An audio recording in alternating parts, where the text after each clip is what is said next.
En la situación ahora, un río, para entenderlo, no lo podemos ver de forma superficial. Un río siempre va a tener las 4 dimensiones, como nos hablaba el maestro Carlos de Aguilera. La subterránea, la superficial, la transversal y la aérea, que es a base de brumas, de nieblas. Todas esas 4 dimensiones van a provocar el aporte, esas 3 dimensiones van a provocar el aporte de esa dimensión superficial que es la que vemos. Si pinchamos pozos y saqueamos los acuíferos, los esquilmamos, pues esa agua superficial ya no va a aflorar, con lo cual vamos a ver el cauce seco. En la actualidad, pues a Sacs nos llega el agua de la depuradora de Villena, porque ya no aflora, porque hemos esquilmado ese agua por medio de los pozos artesianos, pues ahora el suministro de agua es de la depuradora de Villena, pasa por la acequia del Rey y nos llega a Sacs. Durante todo el transcurso, a lo largo de 5, 10, 15 kilómetros de carrizo, ese agua de depuradora, aunque no sea de muy buena calidad, se depura, se termina de depurar y llega a Sacs en un estado pues, aceptable. El problema lo tenemos en cada núcleo urbano, con sus colectores, con sus tuberías de alcantarillado, con sus recogidas de aguas pluviales que vuelven a contaminar ese agua cada vez que llueve o cada vez que revienta una tubería, y vuelven a contaminar ese tramo del río del casco urbano hasta la entrada del siguiente. Se va depurando un poquito más hasta Elda, por el Carrizal, y en Elda ocurre lo mismo. En Elda se vuelve a nutrir el río de la depuradora de la Mancomunidad, pero a la entrada, en la finca Laci, ahí el río está totalmente contaminado, la poca agua que llega con unas cargas contaminantes muy fuertes, y se termina de contaminar con el aporte de esa depuradora. A los 10 kilómetros siguientes, cuando llega a Novelda, está mejor, pero es a partir de la siguiente depuradora cuando vuelve a encontrar los baches.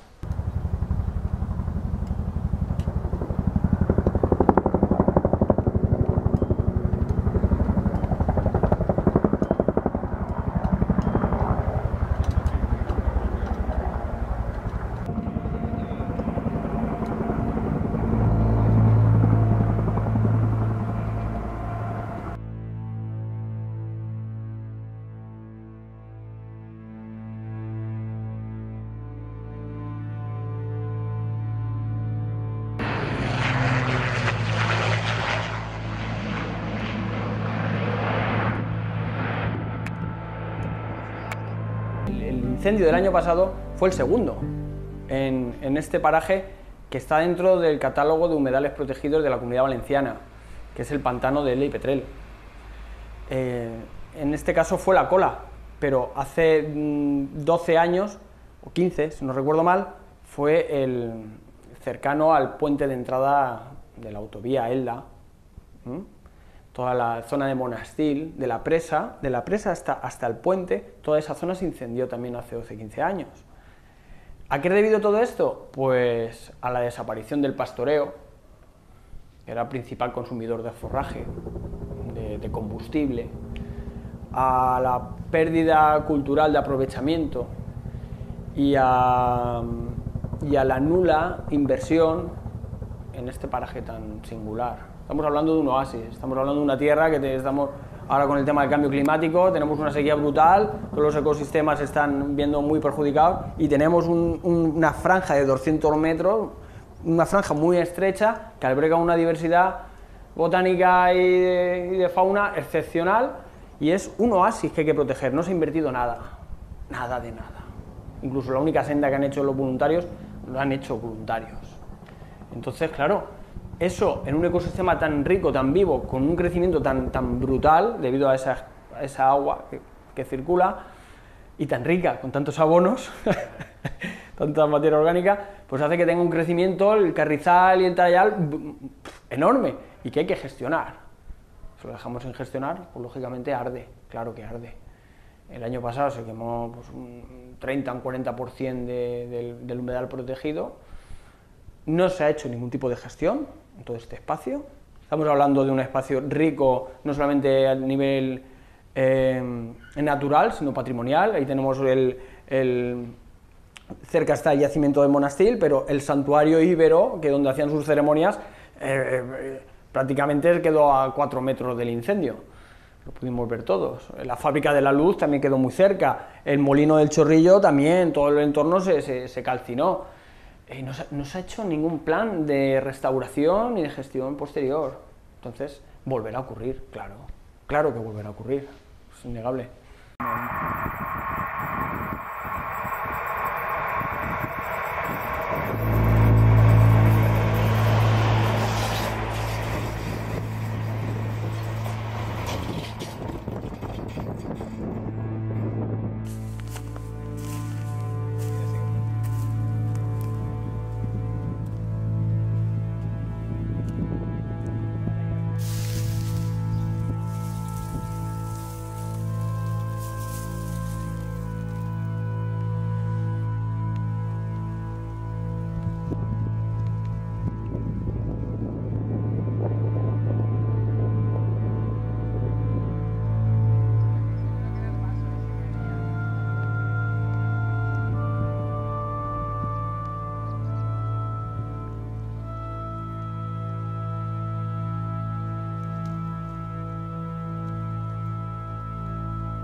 Pero por ahí delante estaba todo el neumático y todo eso estaba por ahí delante. Entonces ahora todo este hollín, pues sí.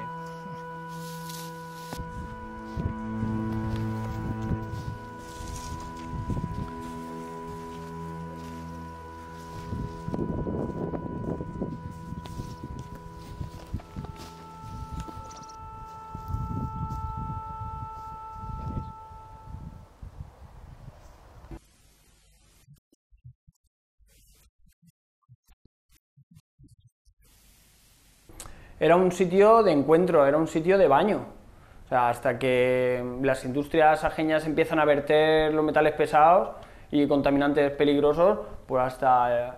yo tengo datos de personas que se han bañado hasta principios de los 60. A partir del 56, 60 ya se empieza a estropear la calidad del agua, ya no es apto el baño.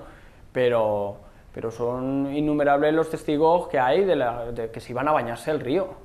Eso es reciente, eso no es de hace 300 años, eso es de hace muy poco tiempo, o sea que no es descabellado conseguirlo otra vez. Iban las familias a comerse la mona y se juntaban personas de muchos pueblos. La gente que iba a trabajar a SAS, de SAS a Elda, pasaban por el pantano. Un paso diario de personas, de encuentros, de pastoreo, de explotación, de huertos, de acequias. Entonces, eso hay que rescatarlo.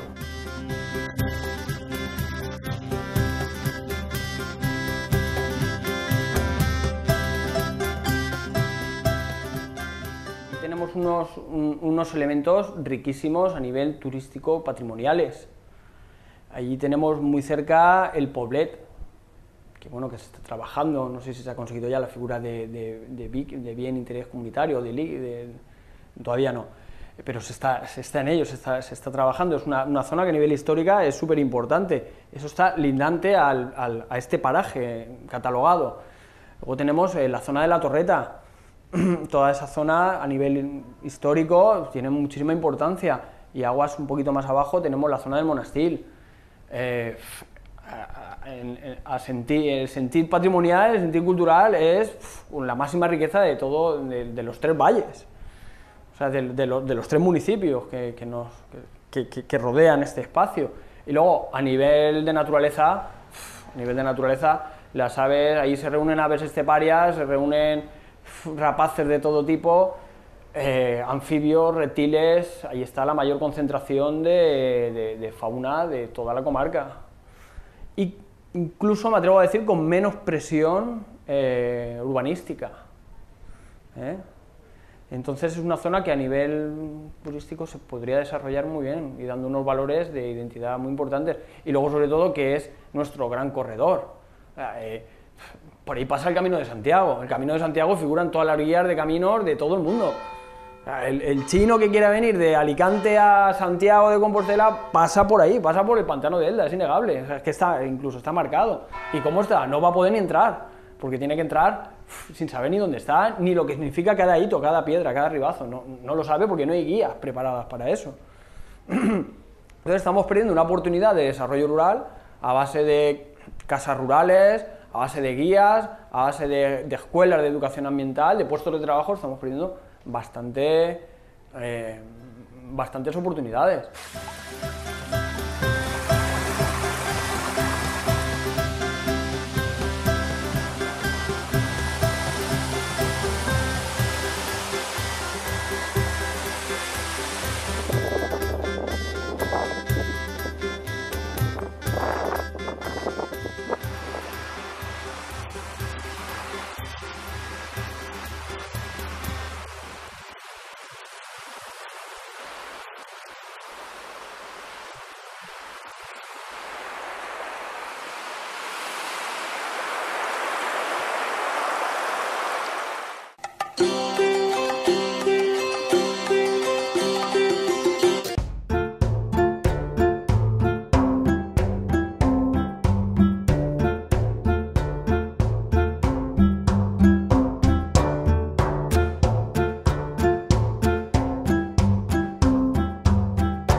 Pues nada, esta es la ruta del pantano de Elda Petrer. Es una ruta que recuperamos, bueno, ya tiene muchísimos años, pero con el voluntariado cuando se constituyó el voluntariado aquí en Elda, una de las actividades que se propusieron era recuperar lo que era la senda para que la gente, tanto de Elda como de Petrer, como de los pueblos colindantes, tuviera la oportunidad de venir a este espacio. Y nada, y la verdad es que es bastante interesante porque en un recorrido no demasiado grande, no demasiado complicado, se pueden ver bastantes cosas, tanto en flora como en patrimonio, y se puede escuchar el sonido de la fauna. Entonces, es algo que siempre ha estado aquí, han disfrutado los vecinos de tanto de Elda como de Petrer, pero con el paso de los años pues, se ha ido perdiendo fuerza. Y en eso estamos intentando, desde el grupo de voluntariado y desde el Observatorio del Vinalopó, hacer pedir que esto sea una ruta atractiva y cómoda para que la gente pueda venir. El pantano de Elda, junto con el de Tibi y el de Elche, son de los más antiguos de la Comunidad Valenciana, y no sé si a nivel estatal no lo sé, pero de la Comunidad Valenciana son de los más antiguos. esta pared del pantano que vemos es la segunda, ¿no? Porque hubo, según la historia, hubo un derrumbamiento del anterior que se ve en la parte, se ve aquí, se ven los sillares en la parte alta, y luego se reconstruyó y se hizo esta. Entonces, a mediados del siglo XX, a mediados del siglo XX, los años 70 del siglo pasado, se abrió las compuertas y se permitió que la vegetación empezase a desarrollarse y se convirtió en un sitio de esparcimiento lúdico. Anteriormente, cuando el pantano tenía agua, pues venían aquí tanto los de Elda como los de Petrer a bañarse, a comerse la mona, a jugar al fútbol ahí en el campo que hay detrás. Y en relación, pues no sé, a la flora, pues se da la flora característica de las zonas de humedad de la Comunidad Valenciana, de la zona del sureste, que es el tarayal, el carrizo y bueno, y otros tipos, y los salados también se da bastante. Pues como decía mi compañero Miguel, en las jornadas que hicimos el grupo de voluntariado de Elda en el mes de abril, hicimos una jornada en la que una de las paradas fue diferenciar un poquito la vegetación asociada a la ladera de Solana que tenemos aquí a mi izquierda y la de Umbría que tenemos a la derecha. En la izquierda pues podíamos ver espartos, podíamos ver romero y tomillo, en comparación, por ejemplo, con la zona que está más húmeda, en la que predomina, por ejemplo, aladiernos o sabina, y bueno, matorral de ribera, como por ejemplo, aparte de, por supuesto, la caña y el carrizo, pues también el bosque tan inmenso e importante que tenemos aquí en el pantano, que es el taray. Prácticamente eso se iban diciendo más o menos un poquito las curiosidades de cada planta, para que se usaba el romero, el tomillo, por ejemplo, las antiguas espardeñas, ¿no?, que se hacían con el esparto, también por ejemplo con el aladierno que se utilizaba para hacer pues, bastones, o por ejemplo la liaga que se utilizaba para hacer tintes. Más o menos se le intentaba introducir un poquito a la gente más o menos lo que se solía utilizar esas plantas antiguamente.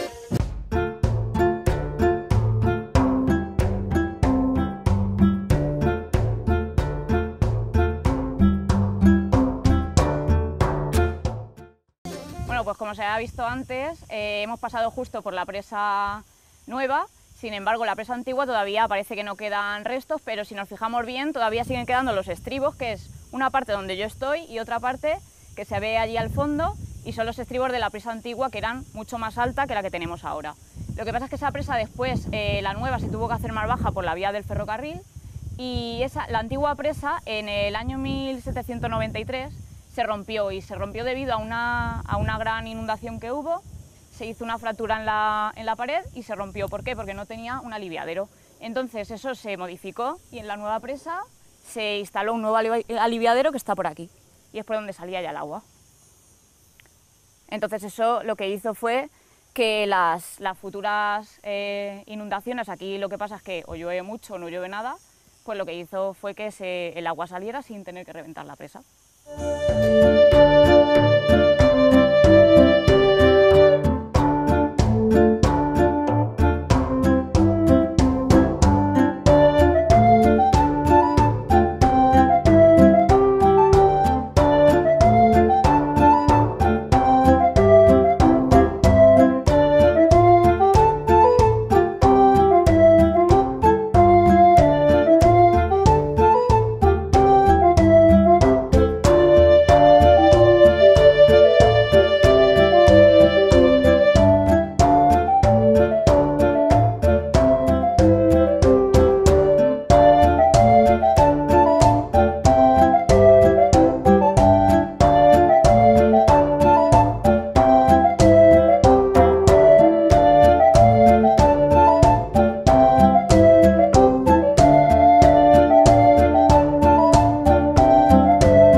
Esta parte de la ruta estamos en lo que es propiamente el tarayal.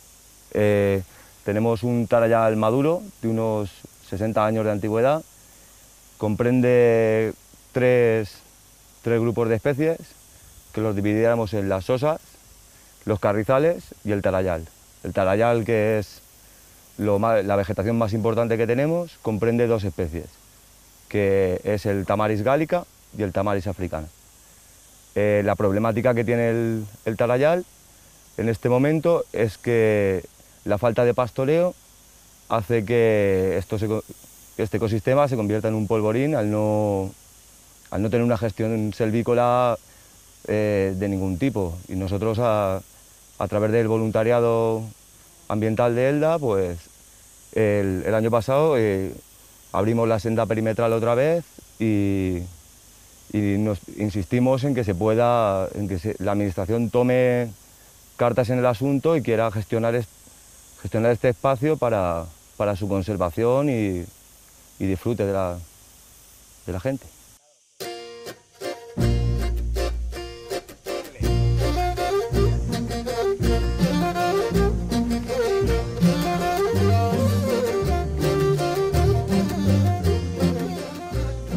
Pues una de las características más interesantes que tiene el taray es su elasticidad. Como podéis observar, se adapta muy bien, es muy plástico y hace estos paisajes tan curiosos, tan sinuosos, ¿no? Y es muy agradable este tipo de árbol porque está muy bien adaptado a esta zona. La salinidad de este agua, del río Vinalopó, es muy elevada. Y entonces solo permite que crezca un crecimiento importante el taray, ¿no? Entonces, porque una de las peculiaridades que tiene es que por las mañanas, si vinieseis por la mañana aquí cuando rompe el alba, veríais que todas las hojitas y todas las ramitas tienen como pequeñas gotas que si las cogéis y las chupáis están saladas, porque este árbol hace una especie de osmosis y excreta la sal y se queda el agua.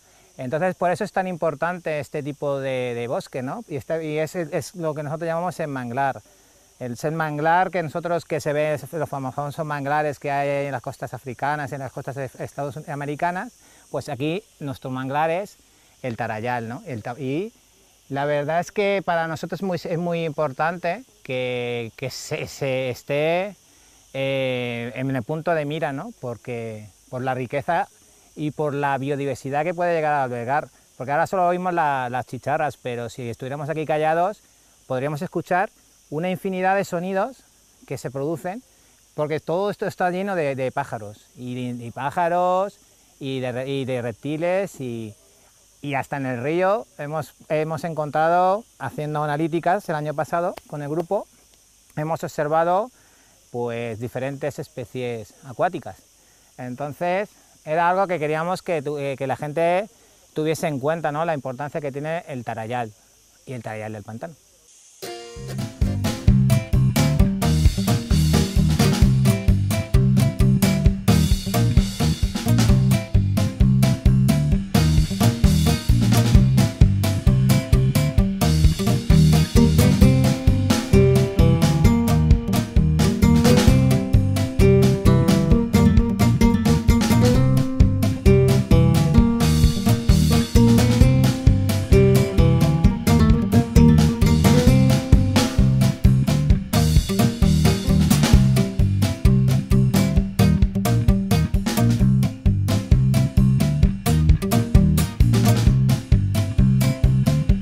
Esta parte del río tenemos el bosque de galería. En este caso el tarayal hace una especie de bóveda natural que impide el crecimiento de especies vegetales que necesitan mucha cantidad de luz para poder desarrollarse, y sin embargo permite la aparición de otras especies, sobre todo herbáceas y demás, que son de semisombra. En este caso puedes ver justo la bóveda, como la bóveda no deja crecer al carrizal, y en este lado concreto, que no se forma la bóveda, tienes un carrizal bastante potente y sano.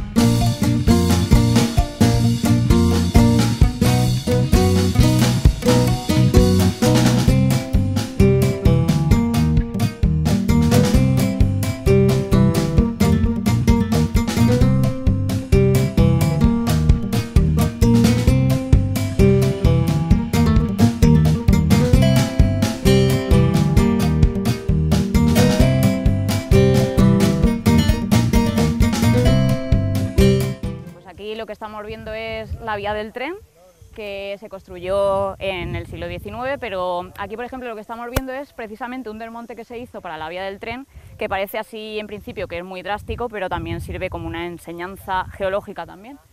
Se pueden ver lo que es una estratificación que está inclinada en esta posición, pero luego lo que se ven son muchas fracturas en la roca, que lo que está enseñando es un movimiento de los bloques. Hay fracturas y hay fallas. Cuando los bloques se están moviendo son fallas. Entonces, aparte de lo que es el patrimonio histórico y cultural que estamos viendo por aquí, también se puede aprender algo geológico en estos desmontes que son artificiales, pero también sirven para aprender algo. Aparte de este desmonte, todo el desmonte, toda la tierra se depositó al otro lado. Entonces ha tardado mucho tiempo en regenerarse toda esta zona que ahora se ve, que es un matorral muy bajo y ha tardado pues todo ese tiempo.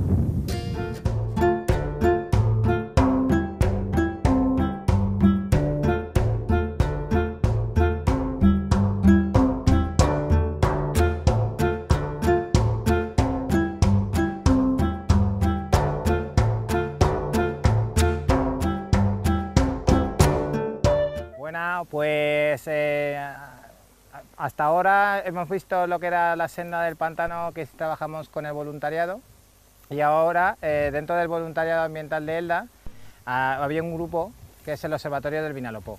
En el Observatorio del Vinalopó es una asociación que lleva más de un lustro trabajando por la recuperación total del río Vinalopó y trabajando en todas estas actuaciones, ¿no?, de la recuperación de los espacios y los parajes que tienen relación con nuestro río.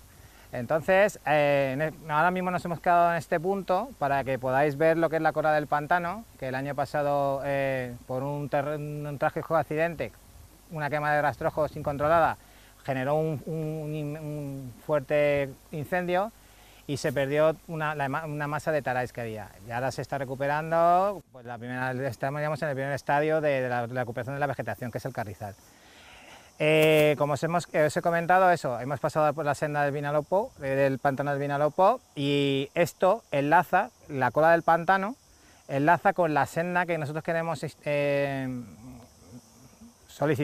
solicitando en los diferentes municipios que tienen relación con el Vinalopó, desde el observatorio, para hacer una senda integral que vaya desde el nacimiento, desde Bañeres hasta la desembocadura en Santa Pola. Aquí en este punto, por ejemplo, se puede observar, como os he comentado, la cola del pantano. A nuestra espalda vemos Sax, con el yacimiento del Chorrillo Ibero. Aquí a nuestra derecha estaría el Poblet. En la parte de atrás vemos el Cid y también vemos el espacio protegido de la Sierra de Maimó y del Cid. Y luego ya también tenemos Elda. Fijaros, en este punto es un punto importantísimo porque une Elda Petrel y Sax. Por eso, desde el observatorio llevamos tantos años trabajando por la integración, porque el río no entiende de fronteras y aquí se ve que el río es un todo. Y entonces, desde nuestra asociación, todos estos años, el trabajo es para poner en la palestra algo que está ahí, que todo el mundo conoce, que la gente lo transita, que la gente lo disfruta, pero que si tuviese una implicación mayor por parte de las administraciones, pues realmente sería un punto con muchísimo potencial, porque son 80 o 90 kilómetros lo que es el cauce más o menos visible del Vinalopó, pero que engloba en las tres comarcas del Alto, el Medio y el Bajo, una infinidad de flora, fauna, patrimonio, y es algo que desde nuestro grupo, desde el Observatorio del Vinalopó, llevamos muchísimos años trabajando por eso, para que se vea.